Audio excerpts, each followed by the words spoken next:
नमस्कार, एक बार फिर से आप सभी का स्वागत है। इस वीडियो में मैं बॉम्बे हाई कोर्ट के एक जजमेंट पर आप लोगों के साथ डिस्कशन करूंगी, जो कि एक पारिवारिक विवाद के चलते हाई कोर्ट द्वारा पत्नी को 7,500 रुपये मंथली इंटरिम मेंटेनेंस देने का आदेश दिया था, जबकि परिवार न्यायालय से पत्नी को मेंटेनेंस का ऑर्डर नहीं हुआ था। पत्नी हाई कोर्ट गई और हाई कोर्ट ने पत्नी के फेवर में 7,500 इंटरिम मेंटेनेंस के रूप में देने का आदेश दिया, जबकि पति ने पत्नी के जॉब करने का सबूत भी न्यायालय में पेश किया था और उसकी पत्नी पढ़ी लिखी है, सक्षम है, वो अच्छा कमा सकती है। इन सब बातों के प्रूफ भी न्यायालय के समक्ष रखे थे। उसके बावजूद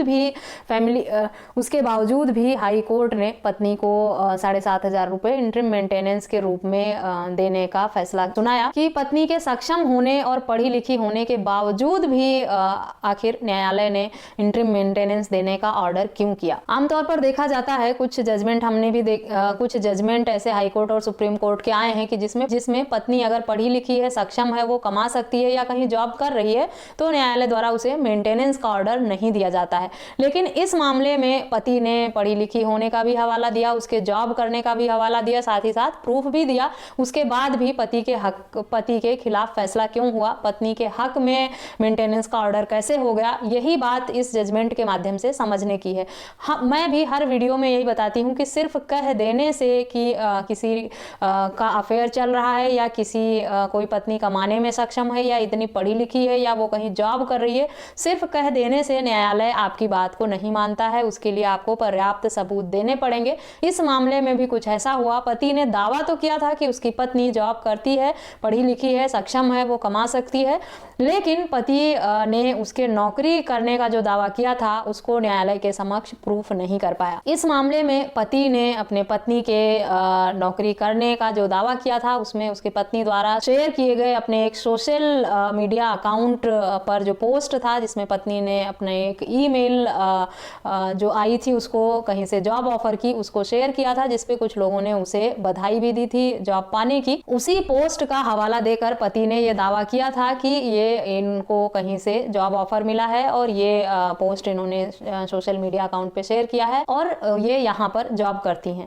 किसी को ऑफर लेटर मिलने से जॉब के या ऑफर हो जाने से जरूरी नहीं है कि वो व्यक्ति जॉब करे, भी नहीं है। ये भी प्रूफ करना पड़ता है कि आपकी पत्नी सच में वहाँ जॉब करती हैं। जैसे उनका कोई सैलरी स्लिप हो, वो अपना ITR फाइल करती हों, जिसमें उन्होंने ये दर्शाया हो कि वो कहाँ जॉब करती हैं, किस पोस्ट पर जॉब करती हैं, उनकी इनकम कितनी है। ये सब चीज़ें अगर आप न्यायालय के समक्ष रखते हैं तो न्यायालय उसे एक ठोस सबूत के तौर पे मानता है। अगर ITR फाइल कर रही है या उनकी सैलरी स्लिप आ रही है उनके अकाउंट में, उनका बैंक स्टेटमेंट आप शो करते हैं, तब पत्नी भी उसे डिनाई नहीं कर सकती कि ये उनका अकाउंट नहीं है। तो इस तरह के पुख्ता सबूत आपके पास अगर हैं, तभी आप पत्नी के मेंटेनेंस के ऑर्डर को भी आसानी से चैलेंज कर लेंगे और ये दावा भी कर पाएंगे कि आपकी पत्नी कहीं जॉब कर रही है।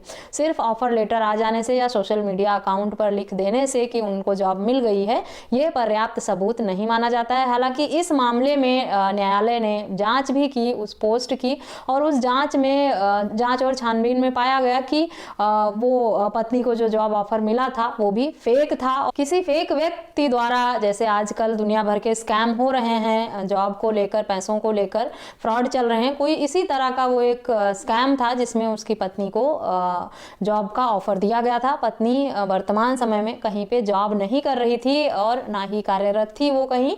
इस बात की पुष्टि उसकी पत्नी ने किया और पति साबित ये नहीं कर पाया कि वो कहीं पे जॉब कर रही हैं, सिवाय उस सोशल मीडिया अकाउंट पर जो एक पोस्ट हुआ था उसके सिवा पति के पास कोई और प्रूफ नहीं था। और उस सोशल मीडिया के पोस्ट को न्यायालय ने पुख्ता सबूत नहीं माना, कहा मात्र अपने अकाउंट पर लिख देने से ये साबित नहीं हो जाता कि आपकी पत्नी कहीं जॉब कर रही हैं। और छानबीन में पता चला कि वो एक फर्जी ईमेल उनको आया हुआ था।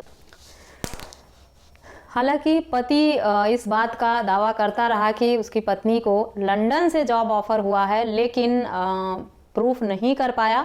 इसी वजह से हाई कोर्ट ने पत्नी को 7,500 रुपये पर मंथ मेंटेनेंस देने का ऑर्डर कर दिया। हालांकि पत्नी ने परिवार न्यायालय में मामला दर्ज कराया था पति के खिलाफ, और उसी में सेक्शन 24 की एप्लीकेशन लगाकर मेंटेनेंस की मांग की गई थी। परिवार न्यायालय में मामला लंबित ही था, लेकिन पत्नी ने हाई कोर्ट में इस मामले में पति ने अपनी पत्नी की योग्यता का हवाला दिया, उसके जॉब ऑफर का हवाला दिया कि उसे लंदन में जॉब मिली है और वो वहाँ उसको जॉब ऑफर मिला है, लेकिन वो ये साबित नहीं कर पाया कि उसकी पत्नी अभी अर्न कर रही है, कमाई का साधन उसके पास वर्तमान में है। इसीलिए हाई कोर्ट द्वारा पत्नी को इंटरिम मेंटेनेंस देने का ऑर्डर हो गया।